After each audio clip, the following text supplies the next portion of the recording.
खबर काशी से है, जहां पर अघोर पीठ हरिश्चंद्र घाट काशी द्वारा परम पूज्य अवधूत श्रेष्ठ बाबा कीनाराम जी की 426वीं जयंती पर होंगे विभिन्न आयोजन। सांस्कृतिक संध्या, एक शाम महाकाल के नाम से नामचीन कलाकार हाजिरी लगाएंगे। वाराणसी अघोर पीठ हरिश्चंद्र घाट काशी द्वारा अघोर चतुर्दशी के पावन अवसर पर 2 दिवसीय परम पूज्य अवधूत श्रेष्ठ बाबा कीनाराम जी की 426वीं जयंती 21 एवं 22 अगस्त को मनाई जाएगी। हरिश्चंद्र घाट पर आयोजित पत्रकार वार्ता में अघोर पीठ हरिश्चंद्र घाट काशी के पीठाधीश्वर जनपुत्र उग्र चडेश्वर काली कपाली बाबा ने विस्तृत जानकारी दी। देखिए, बाबा कीनाराम की जहाँ तक बात है, बाबा कीनाराम का जन्मोत्सव है जो हमारी अघोर परंपरा की गिरनारी शाखा के शलाका पुरुष है।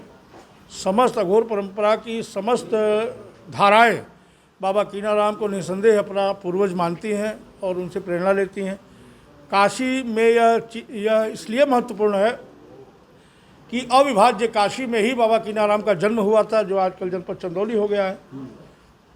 और अपने जीवन काल में पूरे विश्व का भ्रमण करते हुए उन्होंने आज एक काशी को एक बड़ा उपहार दिया।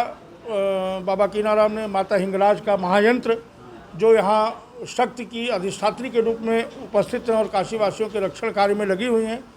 तो बाबा कीनाराम का ये जो जन्मदिन है, यह बाबा कीनाराम केवल एक अघोर संत नहीं थे, बाबा कीनाराम एक बड़े महत्वपूर्ण समाज सुधारक भी थे। आप जब उनके विषय कीनाराम विषय के ग्रंथों को पढ़ेंगे, जानेंगे, तो आपको भगवान बाबा कीनाराम जी महाराज के जो जीवन चरित्र है उससे बहुत प्रेरणा मिलेगी। कैसे उन्होंने समाज के निर्बल वर्ग को अपने में समेटा, कैसे विभिन्न अफगानिस्तान इत्यादि, ईरान इत्यादि में चल रही सामाजिक कुरीतियों का शमन किया अपनी तपस्या के बल पर, अपनी सिद्धियों के बल पर, कैसे साधुओं के ऊपर हो रहे अत्याचार का शमन किया जूनागढ़ में। तो ये आपको सब उनके जीवन चरित्र से मालूम होगा। इसलिए कब इनका उत्सव है, कहाँ से लोग आते हैं? देखिए, आने को तो पूरे संसार भर के लोग होते हैं इसमें, जो जहाँ से आ पाता है। रूस से भी लोग आते हैं, थाईलैंड से भी लोग आते हैं, ब्रिटेन से भी लोग आते हैं, अमेरिका से भी लोग आते हैं। जिनकी आस्था श्रद्धा इस पीठ के प्रति है, बाबा कीनाराम के प्रति, वो सारे लोग लगभग वर्ष में एक बार इस महत्वपूर्ण तिथि में मशाननाथ पर बाबा कीनाराम के दरबार में और बाबा विश्वनाथ के दरबार में हाजिरी लगाने अवश्य आते हैं। ये प्रोग्राम कब है? 21 से ये शुरू है। क्या क्या कार्यक्रम है? अभी हमने बताया आपको कि योगिनी चक्र पूजन और शमशान पीठ का सबसे महत्वपूर्ण पूजन, जो केवल विश्व में काशी में ही होता है, वो होता है, जो देवताओं के निमित्त होता है। और साधकों के निमित्त योगिनी चक्र का महानुष्ठान होता है। आनंद भैरव आनंद भैरवी की स्थापना होती है, जो बहुत ही महत्वपूर्ण है और दुर्लभ कृत्य है हमारे परंपरा का। दूसरे दिवस दोपहर में बाबा कीनाराम का जन्मोत्सव मध्याह्न काल में मनाया जाता है, यानी 22 तारीख को बाबा कीनाराम का जन्मोत्सव है।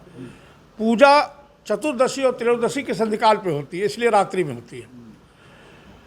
बाबा कीनाराम का जन्मदिन मनाने के बाद भगवान शिव के 11 रूपों का, जो 11 रुद्र हैं, एकादश रुद्र, उनका पृथक पृथक अर्चन होता है। अलग अलग तरीके से, अलग अलग विधाओं से, उनका अलग अलग सामग्रियों से पूजन होता है। पूरे हिंदुस्तान में गुरु जी का शिष्य बहुत है, भक्त बहुत है। हाँ, कितने लोगों की आने की अनुमान आपने लगाया? अब देखिए, कुछ लोग अपनी अपनी सुविधा के अनुसार, कुछ लोग जन्मोत्सव में शामिल होने आते हैं, कुछ लोग पूजा में शामिल होने आते हैं, कुछ लोग दोनों में शामिल होते हैं।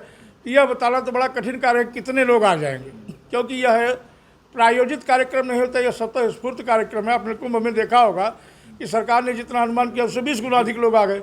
तो उसमें मैं क्या कर सकता हूँ, जिसकी आस्था है वो आएगा। इसलिए संख्या को बताना मेरे लिए अनुकूल नहीं है। काशी से नजीबुद्दीन खान की रिपोर्ट, TV1 इंडिया न्यूज।